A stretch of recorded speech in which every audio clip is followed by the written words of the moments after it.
Na verdade, esse vídeo vai ter que ser um pouco mais longo, mas ainda assim vou publicá-lo porque o assunto é extremamente necessário.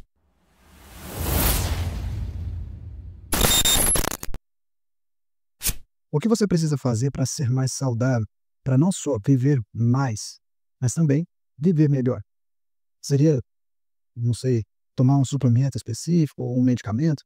Ou então ingerir algum tipo de alimento milagroso, uma nova técnica de exercício? Não é nada disso. E, na verdade, você já deve estar cansada de ouvir o que devemos fazer para termos uma vida mais saudável. Eu também já estou cansado dessa conversa. Afinal, cada profissional diz uma coisa, cada dia é uma nova informação.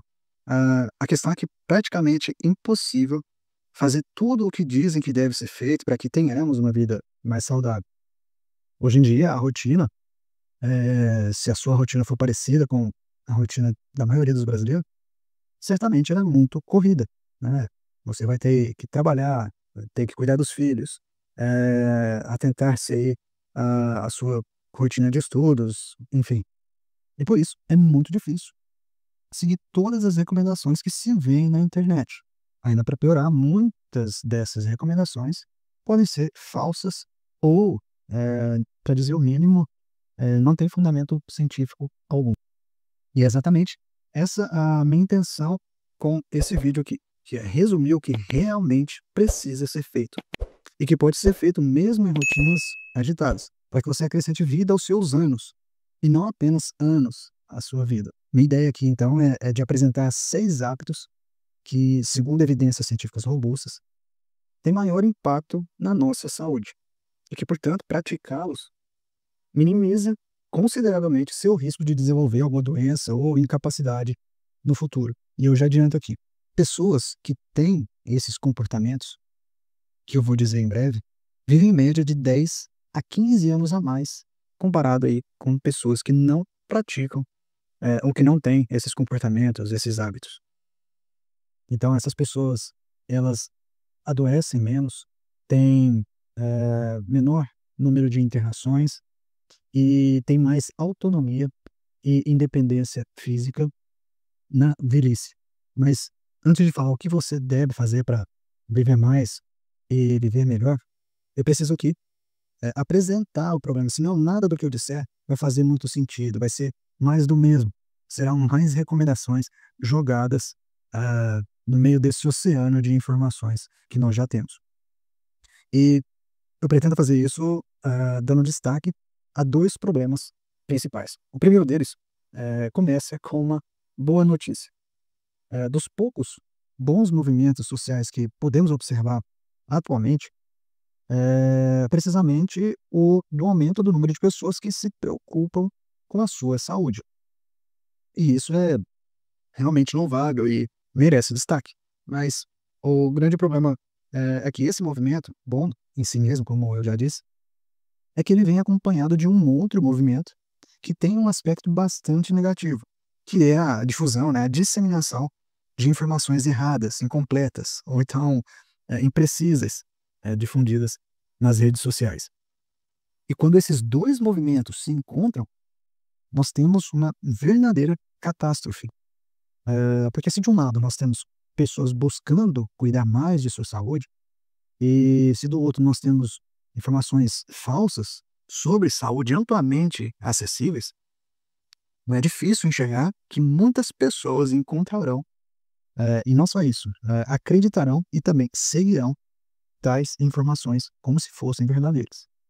O que pode gerar, no fim das contas, frustração, desistência ou então, no pior dos casos, até prejudicar a própria saúde. O segundo grande problema, eh, ele também tem início com uma boa notícia, que se resume no aumento da expectativa de vida, observado no último século, em decorrência de uma série de fatores que podemos resumir na evolução da tecnologia, ah, no aprofundamento, do conhecimento médico, também na melhoria das condições financeiras e associando isso às políticas de saneamento e de higiene, nós vemos então a expectativa de vida praticamente dobrar em em um período, relativamente curtíssimo. Então, hoje, a expectativa de vida mundial já ultrapassa os 70 anos de idade. E essa é a boa notícia. O problema com essa notícia, porém, é que esse fenômeno ele traz consigo um outro fator que merece consideração, que é o surgimento de novas doenças. Né? Com a velhice, aumenta-se então o risco de desenvolver algumas doenças crônicas e condições de saúde desfavoráveis, com elevada capacidade de piora da qualidade de vida, como hipertensão, posso destacar também infartos, AVC, a sarcopenia, a perda da visão, enfim. A, a pergunta, então, que nos impõe é a seguinte: o que podemos fazer, de acordo com evidências confiáveis, mesmo em meio à correria moderna, para diminuir o risco de desenvolver doenças crônicas ou não transmissíveis, ou então condições de saúde desfavoráveis? E eu decidi resumir para vocês tudo o que nós podemos fazer em meio a uma rotina agitada em 6 grupos de comportamentos, dos quais cada um, isoladamente, tem impacto na saúde, mas quando quando somados esses comportamentos, eles têm um efeito sinérgico. Isso quer dizer o quê? Que se você pratica apenas um desses 6 comportamentos, ou dessas 6 classes, 6 tipos de comportamentos, você já tem um risco menor de desenvolver alguma doença no futuro do que aqueles que praticam nenhuma. Mas se você pratica 2 dessas 6, tem um risco ainda menor daquele que pratica apenas uma, e assim sucessivamente. Então vamos lá, agora sim, vamos tratar do assunto principal do vídeo: quais são essas práticas. A primeira delas, né, não poderia ser diferente, que é uma alimentação saudável. A maior dificuldade aqui, acredito que seja na definição do que é uma dieta saudável. E nós podemos, de modo muito genérico, claro, a minha pretensão aqui não é fazer uma monografia, né, uma apresentação de TCC, mas para que seja acessível para todas as pessoas. E desse modo, nós podemos definir uma dieta saudável sendo aquela que tem maior quantidade de alimentos frescos e minimamente processados, e com menor teor ou menor quantidade de alimentos ultraprocessados. E o motivo dessa recomendação é bastante claro: dietas nutricionalmente pobres, que frequentemente acontece em dietas ricas em alimentos ultraprocessados, ou então em dietas que excedem a, a quantidade recomendada de nutrientes ou de calorias, são causas de doenças e condições desfavoráveis, né? São causas de desfechos de saúde desfavoráveis, como obesidade, diabetes, entre outros, e refletindo, então, no maior risco de mortalidade e de invalidez ou um tipo de incapacidade na velhice. Então, esse é o primeiro passo para uma vida mais saudável: aumentar o consumo de vegetais, frutas, verduras, carnes magras e também gorduras poliinsaturadas, e de evitar os alimentos ultraprocessados, ricos em gordura saturada, com alto teor de sódio ou de açúcar adicionado, enfim. A vantagem disso tudo é que a nova regra brasileira de rotulagem, ela torna nossa vida nesse sentido muito mais fácil, porque agora os produtos com alto teor de sódio, alto teor de gorduras saturadas e também de açúcar adicionado, elas devem estampar essa informação nos seus rótulos, e fica mais fácil de você identificar esses alimentos ou produtos alimentares de modo a evitá-los, né, ou ingeri-los em menor quantidade, dependendo, claro, do seu contexto de saúde. Algumas pessoas devem evitá-los por completo, mas isso quem vai poder dizer melhor é o profissional, quem te acompanha. De modo geral, a recomendação que eu posso dar é para que diminua ou para que coma a menor quantidade possível desse tipo de alimento. O segundo tipo de comportamento também não poderia deixar de faltar, que é a prática regular de exercício físico. Mas aqui eu preciso esclarecer que, ao contrário do que muitos pensam, a recomendação da quantidade da prática de exercício para que eles tenham benefício significativo em nossa saúde é baixa e possível de alcançar mesmo em rotinas corridas, bastante ocupadas, agitadas, como costuma ser hoje em dia. E aqui a gente pode dividir a recomendação de acordo com dois tipos de exercício. Os exercícios de endurance, que são os popularmente chamados de cardios, ou aeróbicos, e também os exercícios de força, que entra ali no grupo dos exercícios de musculação, o crossfit, enfim, os exercícios que têm peso, que têm uma sobrecarga externa. E qual é a recomendação para cada um desses exercícios? Bem, para os exercícios de endurance, recomenda-se um mínimo de 150 minutos por semana, se praticados em intensidade moderada, ou então 75 minutos por semana, se a intensidade for vigorosa, o que é o mesmo de dizer 25 minutos por dia de atividade intensa por 3 dias ao longo da semana. Já para os exercícios de força, a quantidade de apenas 2 sessões por semana já apresenta impacto significativo na saúde de modo geral. E por que é importante praticar exercícios com regularidade? Seria vaidade, estética ou algo meramente superficial? Não, muito pelo contrário. A importância dos exercícios se explica porque tanto a capacidade cardiorrespiratória quanto a força muscular são marcadores que predizem com elevado grau de confiança a saúde dos indivíduos. O que isso quer dizer? Isso quer dizer que pessoas com baixa capacidade cardiorrespiratória e ou baixa força muscular tendem a viver menos, a ter mais doença, a se internar mais frequentemente e a ser fisicamente mais dependentes na velhice. É exatamente por isso que o sedentarismo é considerado hoje como um dos comportamentos mais prejudiciais à nossa saúde. Portanto, a recomendação é de que mantenhamos nosso corpo ativo, tendo em vista, então, diminuir os riscos de desenvolver doenças crônicas no futuro. A terceira prática é a de evitar comportamentos de risco, incluindo, então, tabagismo, o uso de substâncias aditivas, com alto poder aditivo de vícios, como opioides, maconha, cocaína, etc. Ou então, o consumo exagerado do álcool e, entre outros, comportamentos como dirigir embriagado ou em alta velocidade, não usar capacete em motocicleta, ter uma atividade sexual irresponsável, etc. E nesse ponto em específico, eu acredito que não preciso me alongar muito explicando as razões por trás dessa recomendação, porque me parece ser bastante evidente. Os efeitos deletérios desse tipo de comportamento já foram suficientemente abordados nesses últimos anos. E eu acho que, a título de curiosidade, vale trazer aqui alguns dados a respeito desses comportamentos de risco. Por exemplo, pessoas que fumam tendem a viver, em média, 10 anos a menos que pessoas que não fumam. Em segundo lugar, parar de fumar antes dos 40 anos pode reverter os problemas causados pelo hábito anterior. Terceiro dado importante sobre os hábitos ou comportamentos de risco, que não existe dose segura para álcool. Em quarto lugar, o uso da maconha está associado a transtornos psicóticos em pessoas predispostas. Quinto e último dado a respeito dos comportamentos de risco.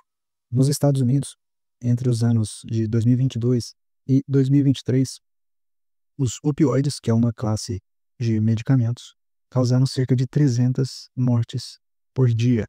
Daí a importância de evitá-los sempre que possível.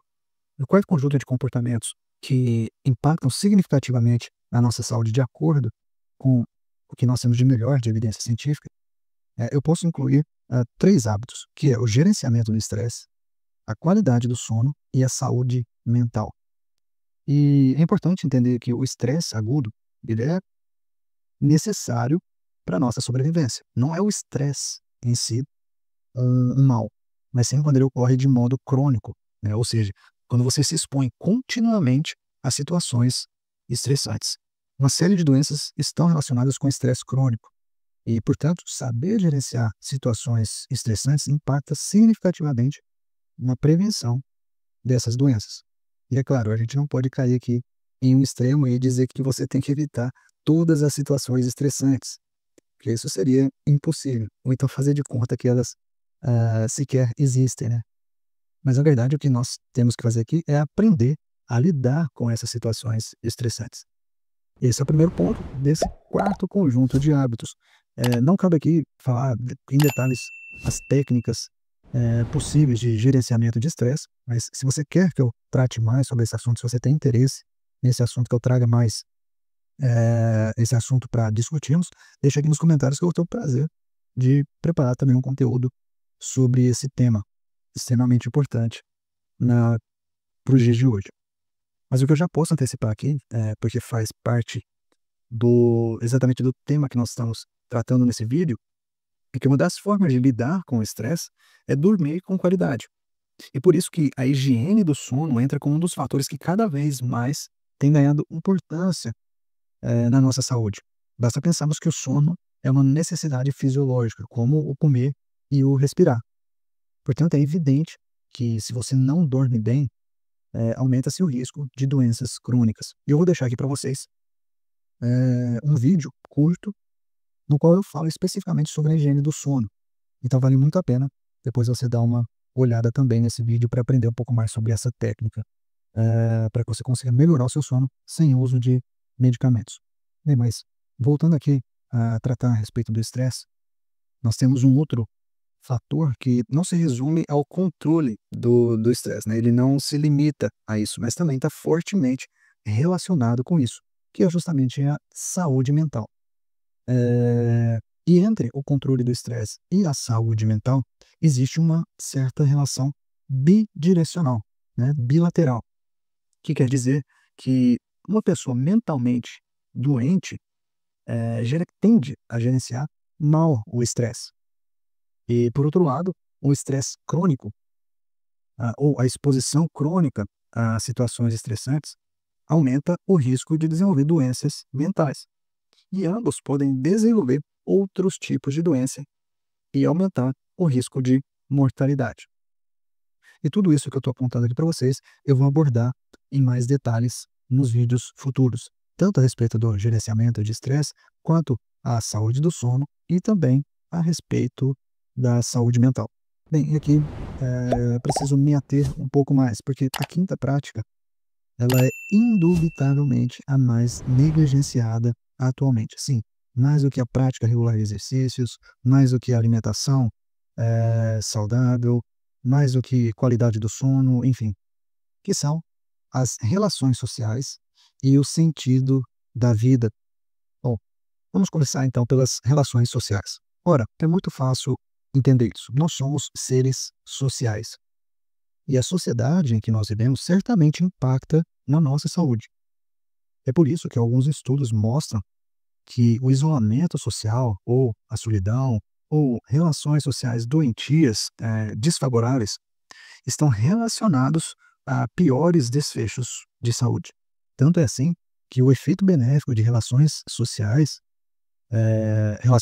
favoráveis, claro, né, elas têm impacto semelhante à prática de não fumar. Portanto, procurar conviver com amigos, familiares e colegas que se apoiem mutuamente deve ser fortemente recomendado e colocado como uma das principais prioridades para quem deseja viver com saúde. E o que nós podemos dizer sobre o sentido da vida, né? Muita coisa nós podemos dizer a esse respeito. E também vou procurar trazer mais esse assunto aqui para o meu canal do YouTube. Mas para entender a relação de ter um propósito na vida com a saúde, nós podemos nos perguntar por que fazemos o que fazemos. Por que nós trabalhamos? Por que estudamos? Enfim, por que devemos cuidar da nossa saúde? Se você não tem ou não consegue encontrar uma resposta a essas perguntas, é porque sua vida não tem sentido, não tem um propósito claro. E é evidente que pessoas assim tendem a ser mais instáveis, mais superficiais e, portanto, suscetíveis a doenças mentais. Claro, não só mentais, mas principalmente elas. Isso explica, né, em grande parte, os motivos pelos quais, né, as razões por que a nossa geração é tão doente, né? A tentativa de tirar do homem o seu fim último, que é Deus, e colocá-lo para entidades como o Estado, ou pior ainda, a si mesmo, nos inseriu num contexto altamente doentio. Em última instância, ele acaba sendo também desumano. Então, a recomendação aqui é que nós devemos procurar com urgência resgatar o que nos foi tirado e restabelecer, né, religar. E é exatamente esse o significado da palavra religião. Então, restabelecer, religar aquele que deve ser o princípio e fim de todas as coisas. Bem, e a sexta e última prática, né, o conjunto de práticas, é de acompanhar e ser acompanhado de bons profissionais. E sobre esse assunto, a gente costuma ouvir falar muito, ou a gente costuma falar muito sobre ser acompanhado por bons profissionais, que você deve se consultar regularmente, realizar os exames de rastreio, etc. Enfim, tudo isso já é bastante comentado. E depois eu vou trazer alguns detalhes a esse respeito para melhorar ainda mais, para trazer novas informações sobre esse assunto. Mas pouco se fala sobre acompanhar bons profissionais, no sentido de seguir nas redes sociais somente profissionais que tratam o assunto da saúde com seriedade, prudência, enfim, de forma ética. E essa recomendação, ela também é evidente. Se você segue maus profissionais que estão preocupados somente em tirar de você dinheiro, a tendência é que você se exponha com mais facilidade a informações erradas. E o poder destrutivo que isso tem é enorme, né? É patente que nós vivemos uma enorme crise, não só na medicina, né, mas na saúde de modo geral. Podemos incluir aí a nutrição, a educação física, fisioterapia, enfim. Mas ainda existem bons profissionais. E o que eu posso contribuir aqui com vocês é deixar 4 páginas de 4 profissionais que tratam de assuntos diferentes dentro da saúde, para que vocês sigam em suas redes sociais e para que possam se informar com qualidade. Essas páginas são a do Dr. Silvio Pádua, que é um cardiologista formado lá em Uberlândia, que, embora trate particularmente sobre cardiologia, ele também fala bastante sobre obesidade, sobre dietas, prática de exercício físico, enfim, vale muito a pena seguir esse meu colega. Além dele, tem também a Débora Moss, que é uma nutricionista e que, semelhante ao Dr. Silvio Pádua, ela, em linguagem bastante acessível, traz informações preciosíssimas sobre dietas, principalmente. O terceiro e o quarto, eu vou colocar eles aqui junto, que é o Igor e o professor Léo, que eles tratam mais da ciência de modo geral, né? Principalmente apresentando quais são bons estudos, quais são maus estudos e de diversos assuntos da área da saúde, que também você pode se beneficiar enormemente seguindo essas 2 páginas. Então, para você ter uma ideia, nessas 2 páginas você vai encontrar ali assuntos como suplementação, procedimentos cirúrgicos, exames de rastreio, enfim, uma série de assuntos extremamente importantes e pertinentes para todas as pessoas. E assim eu posso garantir que, se você seguir essas 6 práticas, né, esses 6 conjuntos de comportamentos que, convenhamos, né, não são impossíveis de serem seguidos mesmo em rotinas ocupadas, você vai diminuir consideravelmente o risco de ter alguma doença, aumentando assim sua longevidade e também a qualidade de vida. Ou seja, você vai viver mais e melhor. E se você gostou desse vídeo e acha que esse conteúdo pode ser útil para outras pessoas, envie também para elas, compartilhem no seu grupo de família. Assim você estará cuidando também da saúde deles, para que consigam viver mais e viver melhor. Não se esqueça de curtir aqui o seu vídeo, porque esse tipo de conteúdo dá bastante trabalho de ser feito, mas para que, além de me estimular, para que eu saiba que você está gostando desse conteúdo e quer que eu traga mais assuntos parecidos com esse para discutir aqui com vocês, deixando aqui a sua curtida me ajuda bastante. Fora que essa é a única forma que o YouTube tem de entender que esse é um conteúdo relevante e entregar assim para outras pessoas. Nos vemos no próximo vídeo. Fique com Deus. Até lá.